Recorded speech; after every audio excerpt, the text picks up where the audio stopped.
বাংলাদেশ কিন্তু সংকট থেকে উত্তরণ করতে পারেনি, যে এই নির্বাচনটাকে ম্যানেজ করা হয়েছে। বেরিয়ে এসে একটা তৃণমূল গণতন্ত্র প্রতিষ্ঠা করবে, যেখানে জনগণের দ্বারা নির্বাচিত প্রতিনিধিরা দেশকে চালাবে, সরকার জবাবদিহিতা থাকবে এবং সরকারের প্রতিটা চেয়ারে বা স্তরে আপনার থাকবে, জবাবদিহিতা থাকবে। তো সেইটা আমি দেখতে পাচ্ছি যে বাংলাদেশ কিন্তু সংকট থেকে উত্তরণ করতে পারেনি। প্রথম কথা হলো যে আপনার জুলাই সনদটা, যেটা বহু কয়েক মাসের আপনার পরিশ্রমের দ্বারা রাজনীতিবিদরা এবং কিছু কিছু আপনার সাংবিধানিক যারা বিশেষজ্ঞ, সংবিধান বিশেষজ্ঞ, তাদের সাহায্যে যেটা তৈরি করা হয়েছিল, সেটা কিন্তু সমস্ত পলিটিক্যাল পার্টি যারা ওটাকে উপস্থিত ছিল তারা কিন্তু ওটাকে সিগনেচার করেছে। তার মানে তারা ওখানে একটা প্রতিজ্ঞাবদ্ধ যে এটাকে তারা বাস্তবায়িত করবে। কিন্তু আমরা যেটা বাস্তবে দেখতে পাচ্ছি সেটা হলো যে নির্বাচনের পরে প্রথম কথা হলো বাংলাদেশের সংকটের একটা কারণ আমি দেখতে পাচ্ছি, সেটা হলো যে নানা দিক থেকে আমরা শুনছি, বিশেষ করে টিআইবির যেটা রিপোর্ট বেরিয়েছে, যে এই নির্বাচনটাকে ম্যানেজ করা হয়েছে। তো এটা আমাদের জন্য একটা বড় ধাক্কা, কারণ আমরা একটা সুষ্ঠু নির্বাচন আশা করেছিলাম।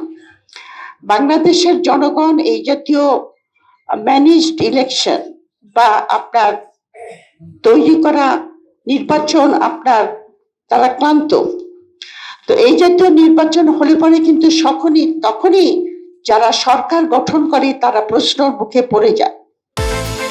বিকাশ পেমেন্টে 10,000 টাকার বেশি অফার, শপিং চলছে তো। দ্বিতীয়ত হলো যে আপনার জুলাই সনদটাকে আপনার মনে হচ্ছে যেন যারা 2/3 মেজরিটি নিয়ে এসেছে তারা এটাকে বাস্তবায়িত করতে চাচ্ছে না। এবং যে প্রেসিডেন্সিয়াল আদেশটা বেরিয়েছিল নভেম্বর 13, 2025, সেখানে কিন্তু পরিষ্কার করে লেখা আছে যে এই নির্বাচনের পরে এই নির্বাচিত সদস্যরা শপথ নেবে, প্রথমে আপনার সংসদ সদস্য হিসাবে, তারপরে তারা শপথ নেবে সংবিধান সংস্কার কাউন্সিলের জন্য। তো এখানে আমি মনে করি যে আপনার এই আদেশটার মধ্যে একটু অ্যানোমালি রয়েছিল, কারণ যারা আপনার সংবিধানের নির্বাচনের পরে যারা শপথ নেবে, এই আদেশটাতে যদি বলা থাকতো যে যারা নির্বাচিত হবে তারা আপনার সংসদ সদস্য হবে এবং সাংবিধানিক সংস্কার কাউন্সিলের সদস্য হবে, যেটাকে আমরা ইংরেজিতে বলি গণপরিষদ বা কনস্টিটিউয়েন্ট অ্যাসেম্বলি, যেটা আপনার সরকার হিসাবেও কাজ করে, একটা অংশ কাজ করে সংবিধান সংস্কার করার ব্যাপারে। তো প্রথমেই আমরা যেটা দেখেছি সেটা হলো যে যেহেতু দুই জায়গায় শপথ নেওয়ার কথা, সেখানে আপনার বৃহৎ দল যারা 2/3 মেজরিটি নিয়ে এসেছে তারা শপথ গ্রহণ করতে অস্বীকার করেছে, এটা একটা কথা। আর দ্বিতীয় কথা হলো নানা দিক থেকে আমরা শুনতে পাই যে সংবিধানে কোনো গণভোট নাই, সুতরাং আমরা গণভোটকে মানব না, যেখানে প্রায় 67% আপনার লোক এটাকে হ্যাঁ বলেছে। এখন প্রশ্ন হলো যে কোন সংবিধানের কথা আমরা বলছি। এই যে আপনার কালকে পরশু দিনের এটা আমাদের এমপি সাহেব আমাদেরকে উত্তর দিতে পারবেন, এই যে সংসদটাকে আপনার ভাষণ দেবেন যে বর্তমান প্রেসিডেন্ট, উনি কোন সংবিধানের প্রেসিডেন্ট? উনি কিন্তু 1972 সালের সংবিধানের প্রেসিডেন্ট। তো সুতরাং আপনি যদি বলেন যে সংবিধানিক গণভোট নাই, তাহলে আপনি 1972 সালের সংবিধানের কথা বলছেন। 1972 সালের সংবিধান, যেখানে পরবর্তী পর্যায়ে আপনার শেখ হাসিনা গণভোটের যে ইয়েটা ছিল সেটাকে উনি করে দেন, মানে বিলীন করে দেন। তো আমরা কোন সংবিধানের কথা বলছি? 1972 সালের সংবিধান। যদি আমরা 1972 সালের সংবিধানের কথা বলি, তাহলে কিন্তু প্রফেসর ইউনূসের সরকার নির্বাচন, গণভোট, সংসদ সবকিছু কিন্তু অবৈধ।